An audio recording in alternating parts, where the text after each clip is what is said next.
नमस्कार दर्शकों, स्वागत है आपका हमारे YouTube channel secret of life पे। आज की वीडियो में मैं मकर राशि के लिए 2024 के अंतिम 3 महीने अक्टूबर टू दिसंबर का राशिफल लेकर के आया हूं।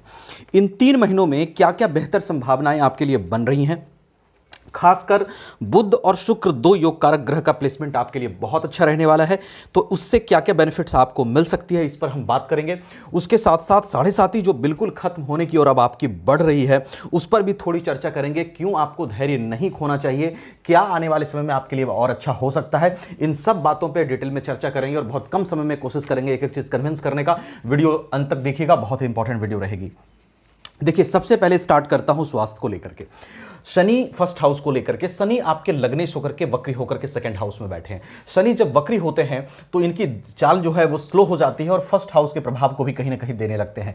इसके प्रभाव को जब शनि पकड़ रहे हैं तो कहीं ना कहीं फर्स्ट हाउस को बल दे रहे हैं। इस वक्रत्व काल में आप डिप्रेशन, एंजाइटी थोड़ा सा कम होने का चांस आपके लिए बन रहा है। और उसके साथ साथ स्वास्थ्य को लेकर के किसी भी ग्रह का पाप प्रभाव आपके लगन पर नहीं है, उल्टा गुरु की दृष्टि लगन पर है, तो ज्यादा कोई चिंता वाली बात नहीं। हाँ, थोड़ा बहुत डिप्रेशन, एंजाइटी 7.5 की वजह से जो चल रही है वो हल्की फल्की रह सकती है, पर ऐसा कोई खास प्रॉब्लम आपके लगन पर दिखाई नहीं दे रहा। तो स्वास्थ्य को लेकर के जो अमूमन स्थिति है वो बढ़िया दिखाई दे रही है। दूसरा, देखिए, बात करूं उसके बाद भाग्येश की। भाग्य की अगर बात करूं तो बुध आपके भाग्येश हैं, उनकी प्लेसमेंट इन 3 महीनों में आपके भाग्य भाव में 10th हाउस में और 11th हाउस में रहेगा, जो कि बहुत ही अच्छा प्लेसमेंट है। और साथ में गुरु की दृष्टि भी भाग्य भाव पर पड़ रही है, तो यह भाग्य के लिए अच्छा है। सबसे पहले बात करूं, देखिए, 1 से 9 अक्टूबर तक कन्या राशि में बुध यहां रहेंगे, उच्च के रहेंगे। 1 से 9 अक्टूबर तक यहां बैठे बुध आपके भाग्य स्थान को काफी बल देंगे। केतु उनके पावर को और इंक्रीज करेगा और इससे आपके भाग्य का साथ मिलने की संभावनाएं 1 से 9 अक्टूबर के बीच बहुत ही अच्छी है। भाग्य आपका साथ दे सकता है, बने हुए बिगड़े हुए काम आपके बन सकते हैं इस दरमियान। और उसके बाद जब 10 अक्टूबर से यहां आ जाएंगे बुध और 10 अक्टूबर से लेकर के 29 अक्टूबर तक तुला में रहेंगे। प्रोफेशन हाउस में बैठे मरकरी, भाग्य का संबंध प्रोफेशन से बनेगा, त्रिकोण का लॉर्ड होकर के केंद्र में जाएंगे। प्रोफेशन में आपको भाग्य का साथ मिल सकता है इस दरमियान। प्रोफेशन में अगर आपका ग्रोथ नहीं मिल पा रहा है तो ग्रोथ इस दरमियान आपको मिल सकता है। प्रमोशन से आपको जॉब में मिल सकते हैं। कार्य क्षेत्र में आपका जो है रुतबा, आपका प्रभाव बढ़ सकता है बुध के भाग्य के वहां साथ देने से। उसके बाद देखिए, बुध का जो प्लेसमेंट है वो चला जाएगा आपके वृश्चिक राशि में, और वृश्चिक राशि में 30 अक्टूबर से 31 दिसंबर तक लगभग 2 महीने यहां बुध प्लेस्ड रहेंगे। हालांकि लास्ट में ये थोड़े से वक्री और मार्गी भी होंगे, उस दरमियान की वीडियो आएगी तो थोड़ा सा उनके प्रभाव में उस अनुसार फर्क पड़ेगा। लेकिन यहां पर 2 नवंबर और दिसंबर में बैठे रहेंगे बुध। भाग्येश का लाभ स्थान में जाना ये बहुत अच्छी संभावनाएं आपके लिए बनाएगा, क्योंकि लाभ भाव में कोई भी ग्रह कहीं ना कहीं अपना अच्छा रिजल्ट देने के लिए बाध्य होता है। तो नवंबर और दिसंबर के महीने में वहां बैठा बुध आपको भाग्य से लाभ की प्राप्ति, भाग्य से आपको कैरियर ग्रोथ में जो है वो कैरियर में आपको इजाफा मिल सकता है। आपके मन के अनुसार कुछ काम जरूर वहां पे बुध करा सकते हैं, कुछ ग्रोथ आपके जीवन में जरूर दे सकते हैं और कुछ कामों को, कुछ गलत चीजों को आपके जीवन से हटा सकते हैं भाग्य के प्रभाव से, क्योंकि लाभ भाव में आपके बुध जो है भाग्य से यहां पर रहेंगे। भाग्य के बाद देखिए, जो शुक्र की प्लेसमेंट है, शुक्र की प्लेसमेंट से कहां पर चीजें अच्छी दिखाई दे रही है आपके लिए। 1 से 12 अक्टूबर तक शुक्र आपके तुला राशि में रहेंगे। अपनी ही राशि में आपके लिए प्रोफेशन लॉर्ड बनते हैं और संतान और ज्ञान भाव के लॉर्ड बनते हैं, 5th हाउस और 10th हाउस के। अपनी ही राशि में विराजमान रहेंगे शुक्र यहां पर प्रोफेशन हाउस में, प्रोफेशन को बल देंगे 1 से 12 अक्टूबर तक। इस बीच भी आपको प्रोफेशनल ग्रोथ की संभावनाएं बढ़िया बनेगी और शुक्र की जो है कृपा से, शुक्र के सहयोग से आपको कैरियर में, प्रोफेशन ग्रोथ में सहायता मिल सकती है। और उसके बाद जो शुक्र है 13 अक्टूबर से लेकर 6 नवंबर तक वृश्चिक में चले जाएंगे। लाभ भाव में शुक्र जाएंगे, लाभ भाव में भी प्लेसमेंट अच्छा रहेगा, वहां पर भी प्रोफेशन से लाभ की संभावना बढ़ेगी, आपकी इनकम बढ़ सकती है, आपकी सैलरी बढ़ सकती है, बिजनेस में आपके जो है वो इनकम बढ़ सकते हैं। और उसके बाद फिर शुक्र का गोचर 12th हाउस में होगा। शुक्र एक ऐसा ग्रह है जो 12th हाउस में बहुत अच्छा माना जाता है और 7 नवंबर से लेकर 30 नवंबर तक यह धनु राशि में 12th हाउस में रहेगा। उस दरमियान भी आपके कैरियर ग्रोथ और प्रोफेशनल कैरियर के लिए अच्छा प्लेसमेंट है। और फिर शुक्र जब यहां मकर में आ जाएंगे और 1 से 28 दिसंबर तक मकर में रहेंगे, शुक्र प्रोफेशनल लॉर्ड का प्रभाव संबंध आपके व्यक्तित्व से बनेगा। तो इस दरमियान निश्चित रूप से आप प्रोफेशन को अपने ऊपर लेंगे, आप और अधिक मेहनत दिसंबर के महीने में करेंगे, कुछ अच्छे उम्मीद, कुछ अच्छे होप आपको दिखाई देंगे और फिर आप मेहनत ज्यादा करेंगे। ऐसे संकेत यहां पर बैठे शुक्र दिसंबर के महीने में दे रहे हैं।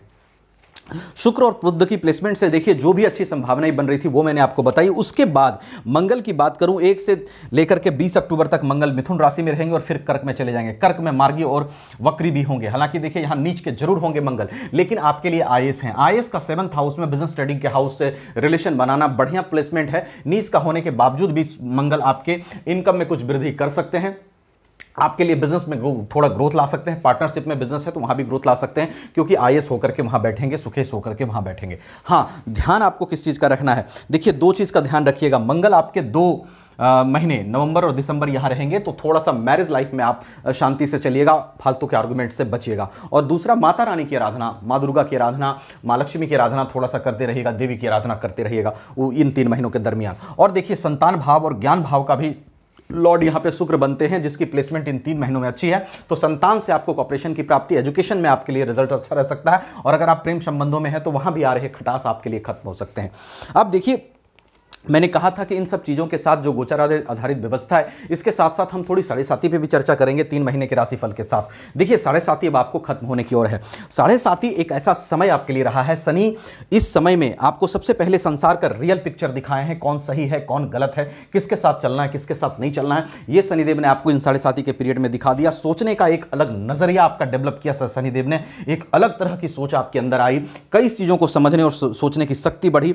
स्पिरिचुअल ग्रोथ इस 7.5 के दरमियान शनि ने आपको दिलाया। उसके साथ साथ दुनिया को समझने की आपकी शक्ति बढ़ी। संघर्षों के बीच आपको जीना शनि ने सिखाया, क्योंकि बहुत सारी परेशानियां भी आपको दी। तो ये सब जो चीजें हुई आपके लिए क्यों हुई उसको समझिएगा। इसलिए हुई क्योंकि शनि आपको मांझना चाहते हैं। देखिए शनि आपके लिए लग्नेश हैं, आपको खत्म करना शनि का उद्देश्य नहीं होता। शनि आपसे दुश्मनी नहीं करते बिना मतलब का। ये जो 7.5 का पीरियड है, इसमें जो कुछ आपको इन्होंने दिया है, जो कुछ एक्सपीरियंसेस दिए हैं, जो कुछ अनुभव आपको दिया है, वो सब आगे के लिए दिया है, ताकि आगे आप प्रोफेशनल ग्रोथ अपने जीवन में पा सकें, एक सही तरीके से जीवन को जी सकें और फालतू के लोगों को अपने जीवन से निकाल सकें और सही लोगों को अपने जीवन में रख सकें।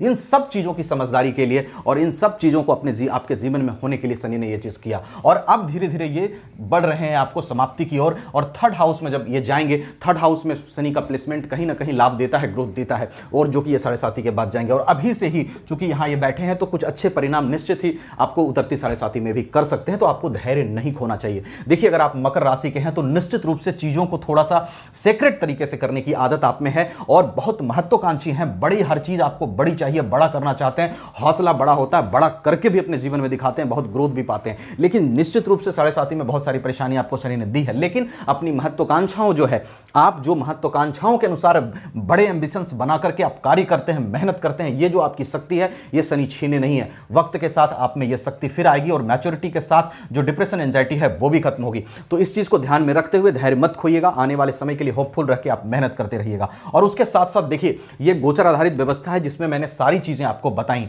इसके साथ साथ सिर्फ गोचर पर चीजें निर्भर नहीं करती, गोचर के साथ साथ आपकी कुंडली में नवग्रह की पोजीशन क्या है, सभी ग्रह किस कंडीशन में बैठे हैं, महादशा किसकी चल रही है, अंतरदशा किसकी चल रही है, सडबल में ग्रहों की क्या पोजीशन है, नवमांश में ग्रहों की क्या पोजीशन है, इन सभी चीजों को देखना आवश्यक होता है कंप्लीट इंफॉर्मेशन के लिए और आने वाले समय को प्रेडिक्ट करने के लिए। तो अपनी कुंडली भी एक बार जरूर दिखलाइएगा इन सब इंफॉर्मेशन के लिए। अगर आप ज्यादा इंफॉर्मेशन चाहते हैं और अधिक कारगर रेमेडीज चाहते हैं तो अपनी कुंडली भी एक बार जरूर दिखाइएगा। हमसे दिखाने के लिए आप वीडियो के डिस्क्रिप्शन में आपको व्हाट्सएप नंबर मिलेगा, आप मुझे व्हाट्सएप कर सकते हैं उस नंबर पे। कहीं और दिखाने का मन हो तो वो भी आप दिखा सकते हैं, अच्छा लगे तो। और ये वीडियो अगर आपको अच्छी लगी हो, मैं कोशिश करता हूँ हमेशा अच्छी वीडियोज़ आपको देने की, सब कंटेंट अच्छा देने की। वीडियो अच्छी लगी हो तो लाइक शेयर करके चैनल को सब्सक्राइब जरूर कर लीजिएगा। Thank you so much.